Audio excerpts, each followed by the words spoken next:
وزیر اعلیٰ بلوچستان میر سرفراز بگٹی نے جیکب آباد میں رکن قومی اسمبلی میر اعجاز جھکرانی کی والدہ کے انتقال پر ان سے تعزیت کی۔ وزیر اعلیٰ بلوچستان میر سرفراز بگٹی نے میڈیا سے گفتگو کرتے ہوئے کہا کہ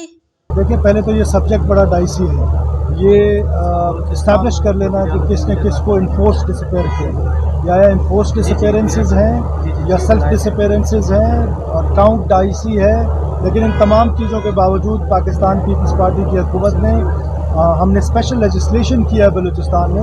اس لیجسلیشن کے ذریعے کم سے کم فیوچر میں اس طرح کے جو الزامات ریاست یا ریاستی اداروں پہ لگتے ہیں ان کا راستہ ہمیشہ کے لیے روک لیا گیا۔ یہ ایران ہمارا برادر ہمسایہ ملک ہے، اور کسی قسم کی ایگریشن ہو رہی ہے تو فیڈرل گورنمنٹ کے لیول پہ جو ان کا سبجیکٹ ہے، تمام پاکستانی قوم جو ہے وہ اپنے ایرانی بھائیوں کے ساتھ ہے اس مشکل گھڑی میں، اور ہمارا کیونکہ بارڈر جو ہے وہ ایران کے ساتھ ہے، ہم نے اپنے بارڈرنگ ایریاز میں تمام وہ بندوبست کر لیے ہیں، فوڈ شارٹیجز کے ایشوز یا اس طرح کے ایشوز ہم نے کانٹیجنسی پلانس بنا لیے ہیں، اور ہماری یہ دعا ہے کہ ایرانین جو لوگ ہیں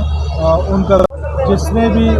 جس نے بھی کوئی بھی کانفلکٹ ہو، اور پاکستان پیپلز پارٹی کا موقف پہلے دن سے یہ ہے، کسی قسم کا کانفلکٹ اگر ڈائیلاگ سے ریزالو ہو سکتا ہے تو اس سے خوبصورت بات نہیں ہے، لیکن بدقسمتی سے بلوچستان کے کیس میں no one is ready to talk to you. They are talking with you with the barrel of the gun. So we have to respond those who took arms against state of Pakistan. ان کے against تو ہم نے پھر وہی کام کرنا ہے۔ ہاں، جو ہماری یوتھ ہے اس کے ساتھ ہم چیئرمین بلاول بھٹو زرداری صاحب کے ویژن کے عین مطابق ہم ان کو انگیج بھی کرتے ہیں، یونیورسٹیز میں، کالجز میں۔ محترمہ بینظیر بھٹو اسکالرشپ جو ہم نے اناؤنس کیا ہے، اس سے پوری دنیا میں بلوچستان کے لوگ جو ہے آکسفورڈ اور ہارورڈ کے دروازے ہم نے بلوچستان کے بچوں اور بچیوں کے لیے چھوڑے ہیں۔ وہ لوگ جو ان کو خودکش بنا رہے ہیں اور ہم ان کو آکسفورڈ اور ہارورڈ بھیج رہے ہیں، تو دس از دا ڈفرنس۔ انہوں نے کہا کہ ایران ہمارا ہمسایہ ملک ہے اور تمام پاکستانی قوم ایرانی بھائیوں کے ساتھ کھڑی ہے۔ ایران سے متصل سرحد پر خصوصی حفاظتی انتظامات کیے گئے ہیں تاکہ امن و امان کی صورتحال برقرار رہے۔ وش نیوز، جیکب آباد، سندھ۔